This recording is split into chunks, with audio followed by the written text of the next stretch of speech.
ẹ máa yin Olúwa nítorí tí ó ṣe ohun tí àánú ẹ̀ tó pọ̀ sí wa. Ẹ máa yin Olúwa nítorí tí ó ṣe ohun tí àánú ẹ̀ tó dúró jọjọ. Ẹ máa yin Olúwa nítorí tí ó ṣe ohun tí ó dá wa sí. Tẹbí tará tó dúdú mọ́ ti ìbátan. Mo kí gbogbo pátápátá ní gbogbo ibi tá a wà tá a ti ń gbọ́ wa nílé lóko lẹ́yìn odi àtẹ̀yìntẹ̀ wà lórí Radio Garden app. Gbogbo yín pátápátá ni mo kí. Ẹ̀yin tẹ́ wà ní Nàìjíríà àtẹ̀yin tẹ́ wà ní òkè òkun. Gbogbo yín pátápátá ni mo kí láì yọ ẹnikẹ́ni sẹ́yìn. Ó dà náà Ògúngbàmílà Ọlásọjí. Mo kí ìwọ náà níbi tí ẹ wà tẹ́ ẹ ti ń gbọ́ wa. Blessed evening sẹ́yìn náà.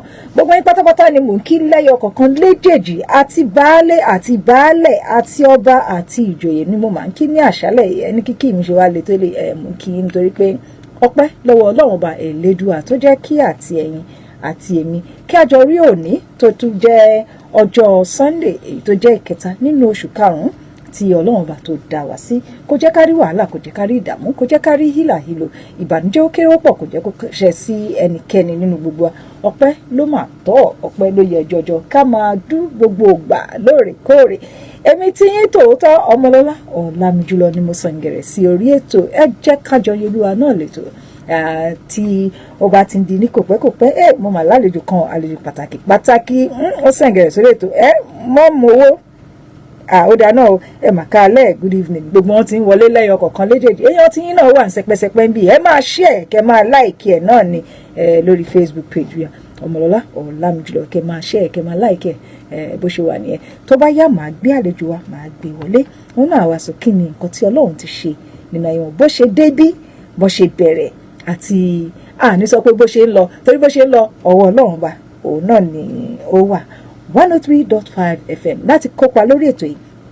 Ẹ tẹ àtẹ̀jíṣẹ́ orin onígbàgbọ́ tẹ́ fẹ́ gbọ́ ẹ tẹ̀ sí nọ́mbà yìí 0907 648 6198 0907 648 6198.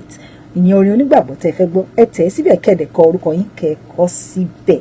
A máa jù sí orí afẹ́fẹ́. Dọ̀tun Akínsùúrù ẹ̀kọ́ àṣálẹ́.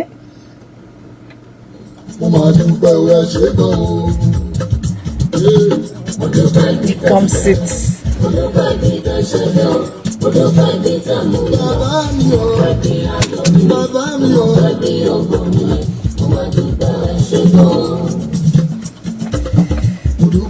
Is this mommy? Oh, good, feels so good.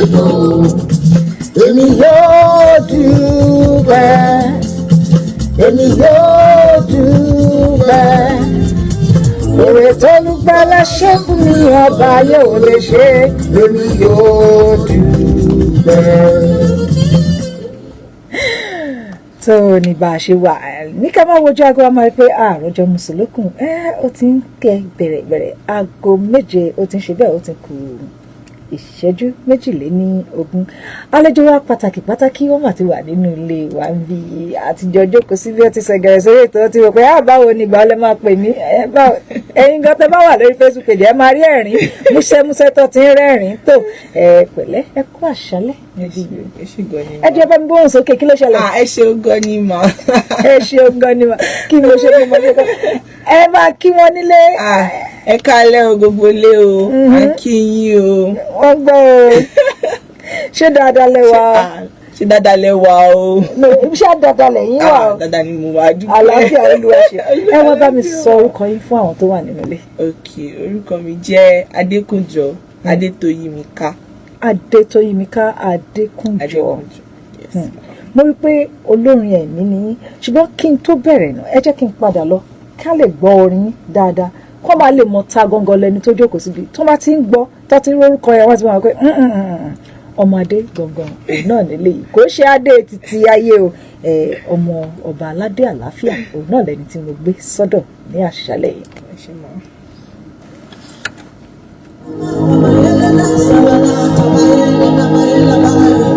And suddenly a sound came from heaven as of a rushing mighty wind, and it filled the house where they were sitting right now. You can come in. It filled the house, it filled this studio, this moment. A rebel a cloven tongues of fire. A pasuke, a appeared and rest upon them.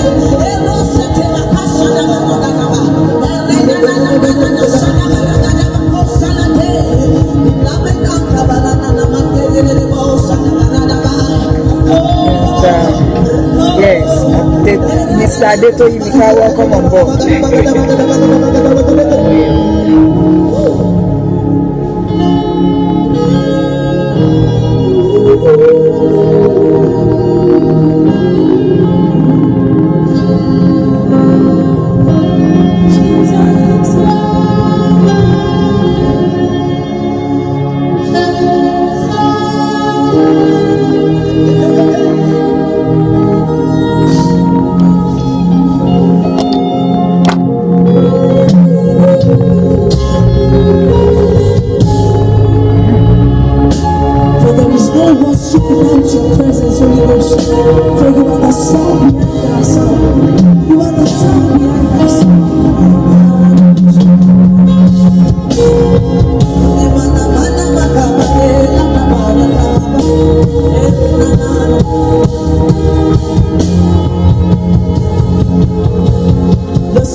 Okay.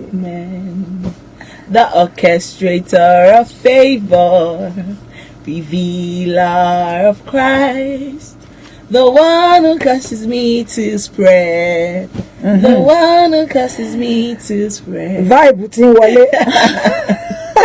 103.5 FM EJAKAYIN OLUWA náà lè tó 10 gbọ́ lọ́wọ́lọ́wọ́ gbogbo ẹ̀yin tẹ́ wà lórí Facebook page pátápátá náà ni mo kí yín pé ẹ kú àṣálẹ́ Adetoyimika Adekojo.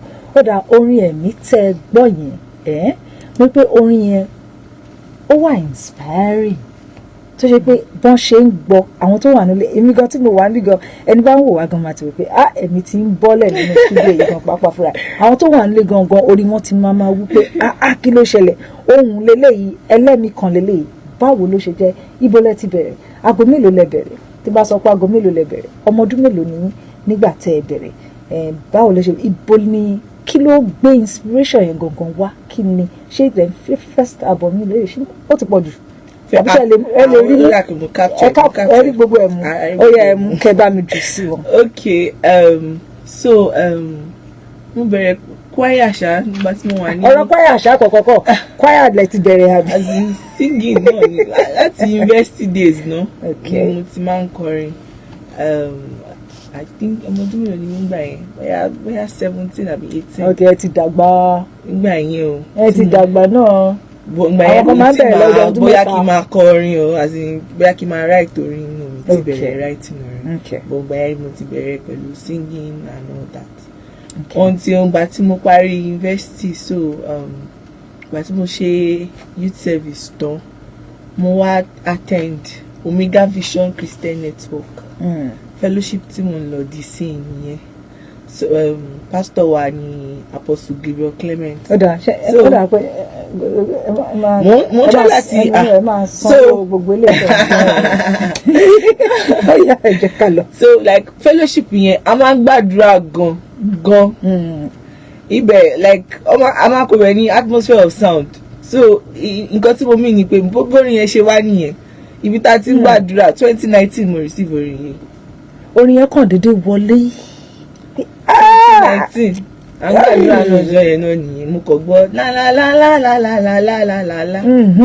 kí lélẹ̀ irú orin kí ló jẹ́ làlà. I was so restless mi tí ẹ lè sùn mo ṣáà ń gbàdúrà pé irú kò yé mi kí ló jẹ́ làlà until like ó tó be like 3 months kí n tó lẹ́yìn tẹ́ ti gbọ́ la kí n tó mọ interpretation sound tí mo gbọ́ yẹn pé ṣé kò tí kíní mi nìyẹn okay kí ló túmọ̀ sí pé ẹ̀mí mímọ́ ni ohùn lẹ́yìn ohùn téèyàn bá ṣe rí bẹ ṣe sọ̀rọ̀ sí i tẹ́ láwọn àwọn fans táwọn èèyàn gbọ́ ròyìn tán like yín tán nífẹ̀ẹ́ yín ó ní ẹ̀mí Ọlọ́run tó ń back yín up. Yes. tó fún yín ní inspiration tó ń jẹ́ kẹ́ máa sọ àwọn nǹkan tó yẹ pé bẹ́ẹ̀ ṣe ń sọ ó ń dùn létí ẹlòmíì nǹkan tí sound behind my sound ń jẹ́ nìyẹn.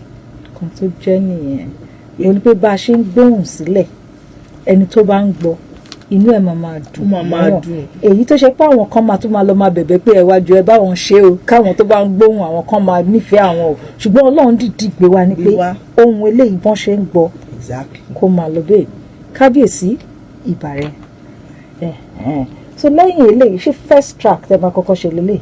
yes first single tí màá release. first single tẹ́ máa release ẹ ti ń ṣe collabo tẹ́lẹ̀ àbí. mo ti ṣe collabo pẹ̀lú àwọn other people just. àwọn other people yẹn kò lórin kò lórúkọ àbí àwọn bí àwọn orin wo la lè lọ pé òkè ká tiẹ̀ jáde pé ẹni tó tiẹ̀ wá ń bí ó dáa náà mo like bẹ́ẹ̀ mi ṣe ń lọ mo fẹ́ pè wá sí church wa o irú àwọn wo ló ti bá kọrin ẹlòmíì máa wò pé ẹ̀wọ̀n tó ṣẹ̀ ń dìde yìí tó ń bá tiẹ̀ ti wá dìde àwọn wo pé àwọn orin kan tá a ti gbọ́ tó ṣe kí.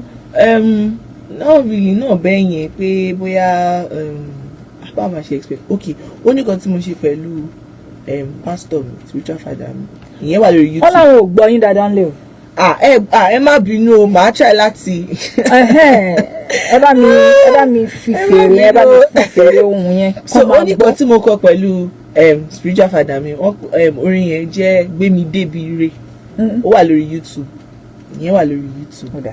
So then other ones bóyá ti máa lọ external administration but kò ń ṣe like orin bóyá wọ́n ti release jáde like on streaming platforms. eléyìí gangan la kọ́kọ́ gbé wọ streaming platform bẹ́ẹ̀ni ma. mo dẹ̀ ń sọ báyìí pẹ̀lú àṣẹ òde ọ̀run kí ẹ̀mí ọ̀run kó gbà mí láàyè pé sound behind my sound ó ń lọ sí iwájú àti síwájú sí òní tó jẹ́ ọjọ́ 18 nínú oṣù karùn-ún èyí tó jẹ́ oṣù tèmi gangan pàápàá jùlọ àti àwọn ọ̀rọ̀ tí àwọn màlẹ́kà ń sọ lọ́wọ́lọ́wọ́ pé iwájú la ó máa lọ orin yìí láti bí sókè òkun láti bí dé gbogbo àgbáyé gbogbo etí tó bá ń gbọ́ ó di dandan kán máa là gbogbo àwọn tó bá ṣe pé wọ́n wà nínú wàhálà kan tàbí kankan bóyá wọ́n tiẹ̀ ní ìrẹ̀wẹ̀sì àbí pé ọkàn wọn ò tiẹ̀ lélẹ̀ bó bá ṣe ń gbọ́ ó máa inspire wọn ó máa gbé wọn dìde láti bẹ̀rẹ̀ sí máa fọhùn pé ẹ̀mí ti dé ohùn rèé lá àbí báwo ló ṣe wá. La la la la la la la la la la la la la la la la la la sound behind my sound òun ni ó di dandan kí ohùn bàbá ṣe ń fọ ohùn kí àwọn tó bá wà láyìíká kó máa gbà tiwa yàtọ̀ sí ohùn iṣẹ́ tá a bá ń ṣe kí àwọn èèyàn kó lè máa gbà orin yìí ó ní ìtumọ̀ ní oríṣiríṣi tábánikà bẹ̀rẹ̀ sí ń tu ẹni mo tún ti bẹ̀rẹ̀ mo ti ń bá wọn tún ọ̀dà náà ẹ má jẹ́ ń tu jìnnà ẹ jẹ́ ká túbọ̀ gbọ́ síwájú sí i.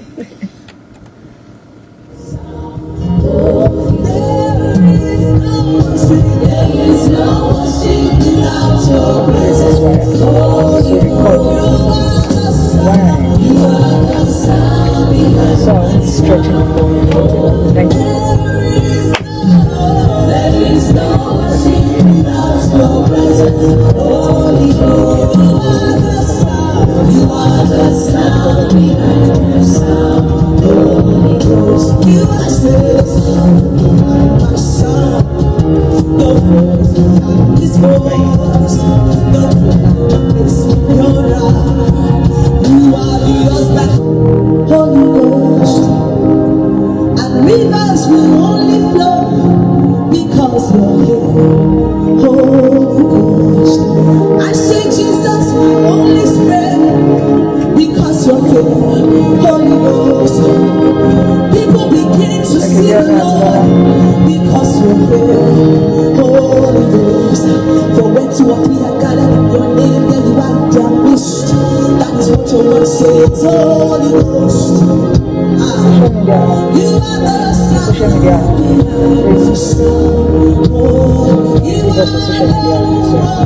You alone, you alone,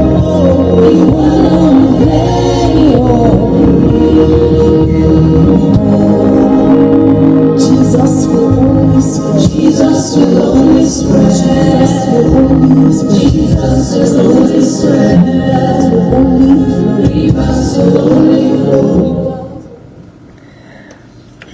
ìwọ ni ohùn lẹ́yìn ohùn mi ẹ̀mí mímọ́. Lẹ́yìn tá a bá sọ̀rọ̀ tá a bá kúrò ńbẹ̀ wọ́n á máa padà máa gbọ́ pé ẹnìkan sọ̀rọ̀, ọ̀rọ̀ tẹ́ni sọ ọ̀rọ̀ ọlọ́gbọ́n ni. Àwọn nǹkan tí ẹlòmíì máa lọ máa gbàdúrà lé pé ẹ jọ̀ọ́ ẹ wá bá mi wá bí mo ṣe máa ṣe tí n bá ti kúrò ńbẹ̀ kán máa gbọ́ ohùn tèmi nìkan kán máa gbà òun ní ẹ̀mí mímọ́ gbé wá tó fi léyàn lọ́wọ́ pé ìwọ ni ohùn lẹ́yìn ohùn mi ẹ̀mí mímọ́. Ẹ̀mí mímọ́ á túbọ̀ wá jẹ́ ohùn lẹ́yìn ohùn wa ní ìgbà tá a bá sọ̀rọ̀ láwọn ibi tó yẹ kán ti gbà tọwọ́ tẹsẹ̀ pé ọ̀rọ̀ tá a sọ ọ̀rọ̀ ọlọ́gbọ́n ni ẹ jẹ́ ká rí ṣe. Ẹ̀mí mímọ́ á fọhùn lẹ́yìn ìgbà táwa bá kúrò, ẹ̀mí mímọ́ á fọhùn lẹ́yìn ìgbà tẹ́yìn gan bá kúrò, ẹ̀mí mímọ́ á fọhùn lẹ́yìn ìgbà tí gbogbo wa bá kúrò. Pápá ẹ jẹ́ kí n wá mú padà wá pé lẹ́yìn tí a bá ṣe nǹkan tá a ní ṣe tán nílé ayé tá a ti lọ lásìkò tó yẹ ká lọ, kò ń ṣe nísìnyí àti ìṣetán báyìí torí níṣẹ́ tó rán wa tá a gbọ́dọ̀ jẹ́. Lẹ́yìn tá a bá kúrò nílé ayé ẹ̀mí mímọ́ á fọhùn lẹ́yìn wa. Gbogbo àwọn tó ti kú tó ti lọ láwọn àgbààgbà nínú ilé kọ̀ọ̀kan ẹ̀mí mímọ́ ń fọhùn lẹ́yìn wọn. Òun lẹ ṣe rí tọ́mọ máa sọ̀rọ̀ nípa èèyàn kan pé iṣẹ́ tẹ̀ nìyí ṣe iṣẹ́ ribiribi ni. Àwọn iṣẹ́ tí àwọn wòlíì àgbààgbà tó ti lọ òun ni wọ́n sì ń sọ lẹ́yìn wọn. Ṣé rí pé ẹ̀mí mímọ́ ń fọhùn lẹ́yìn wa. Ẹ̀mí mímọ́ tó sọ̀rọ̀ tó fi sí yín lọ́kàn á túbọ̀ máa fún yín léyìí tó tún jù báyìí lọ tẹ́tì fi máa tẹ̀ ẹ́ síwájú lágbára Ọlọ́run wa Elédùà.